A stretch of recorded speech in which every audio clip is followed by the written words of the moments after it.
Mademoiselle Abdoul Adjaratou, bonjour. Bonjour. Bienvenue à l'opinion sur Obajab Télévision. Merci. Aujourd'hui, 8 mars, journée mondiale de la femme. C'est le lieu où la femme, quelles que soient ses origines, quel que soit son rang social, est célébrée à travers le monde. Elles sont encore nombreuses, celles qui réclament même leur émancipation. Alors toi, en tant que femme, en tant qu'étudiante en management des ressources humaines à l'USK, ici à Casablanca, la question que j'ai envie de te poser aujourd'hui, c'est comment est-ce que tu définis ce concept de l'émancipation et qu'est-ce que tu en penses? Merci. Je définis l'émancipation de la femme en deux mots, la liberté et l'égalité. La liberté de la femme au niveau de son foyer, au niveau de son travail, dans sa vie de tous les jours. L'égalité de la femme, l'égalité au niveau du salaire, au niveau des postes de responsabilité.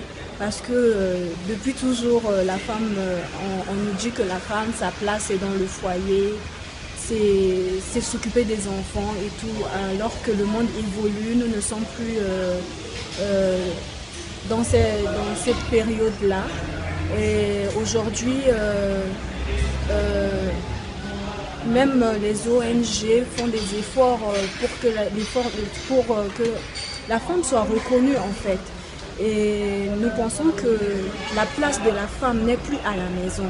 Voilà pourquoi aujourd'hui nous encourageons les femmes à aller à l'école, nous encourageons les parents à investir dans leurs femmes, parce qu'auparavant on ne voyait que les garçons à l'école et que la femme devait rester à la maison pour s'occuper pour aider sa maman. Aujourd'hui nous ne sommes plus dans cette philosophie.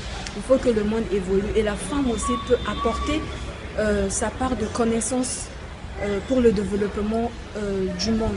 Et nous sommes des Africains. Dans certains coins d'Afrique, aujourd'hui, nous avons encore ces parents qui gardent leurs filles à la maison, ou bien envoient leurs filles au champ pour qu'elles puissent travailler et attendre le mariage. Mais aujourd'hui, même dans le mariage, l'homme il cherche la femme qui a la tête pleine et qui peut l'aider dans ce qu'il fait. Donc je pense que même les hommes, ils doivent encourager leurs femmes à se former, à s'informer, afin qu'elles puissent être un pilier du foyer pour l'éducation des enfants aussi et pour le développement du monde, de la nation. Car on dit que la femme... Qu'est-ce que tu penses de voir des femmes briguer de hauts postes et responsabilités, par exemple au plan politique, par exemple? Je suis très contente quand je vois des femmes occuper des hauts postes de responsabilité. Et ce sont des femmes qui donnent des exemples aujourd'hui à celles qui sont encore à la maison. Et je pense qu'en fait, il faudrait donner beaucoup plus de chance aux femmes de se développer. Mais est-ce que tu as des modèles? Est-ce que tu as un modèle de femme que tu respectes bien pour que tu aies de l'admiration? Une femme qui occupe un haut poste de responsabilité, par exemple. La présidente du Libéria, par exemple. Récemment, oui. Et récemment, en Centrafrique, il y a une femme qui a géré le pays pendant la transition, Madame Catherine Samba Ponza. Et même dans des grosses boîtes, j'ai eu à passer un stage dans une multinationale. Et la directrice, c'était une Chinoise. Et quand elle venait dans l'entreprise, même ceux qui étaient dans l'entreprise, ils avaient du respect pour la dame. Donc je pense que la femme aussi peut occuper de hauts postes. Et c'est important pour nous les femmes de voir qu'on est mise en valeur.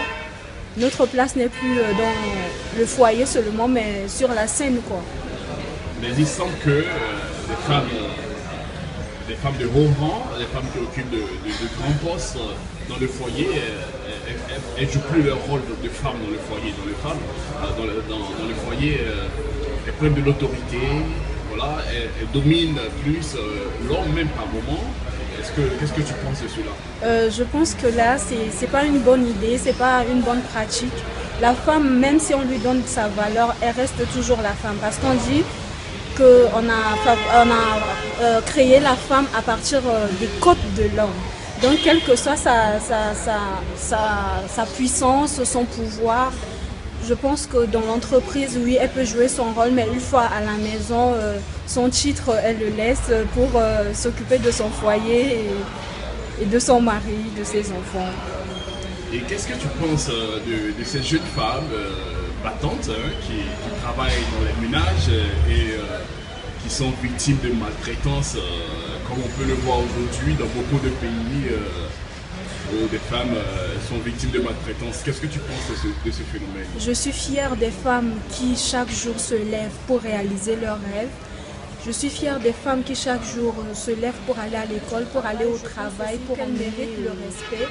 Et aujourd'hui, les femmes qui sont dans les ménages sont maltraitées parce que les gens qui les embauchent croient qu'elles sont désespérées. C'est pour cela qu'elles se retrouvent là. Elles cherchent en fait leur pain de tous les jours et elles le cherchent honnêtement. Je crois qu'il faudrait vraiment respecter ces femmes. Même si on est différent au niveau de la couleur et tout, mais au niveau de la religion et tout, mais on est des frères et des sœurs dans l'humanité. Je pense que le monde serait meilleur si chacun réussissait à respecter son prochain et à l'aimer. Je pense que le monde irait mieux. Quel message que tu peux dire en l'honneur de cette journée mondiale de la femme? La femme, ayez confiance en vous. Continuez à vous battre pour de bonnes causes et je vous souhaite une excellente fête. Et en même temps, à tous les hommes du monde, ne célébrez pas seulement la femme le 8 mars, célébrez la femme tous les jours. La femme, c'est la mère de l'humanité en fait. Donc il faut l'honorer, l'aimer, la respecter tous les jours.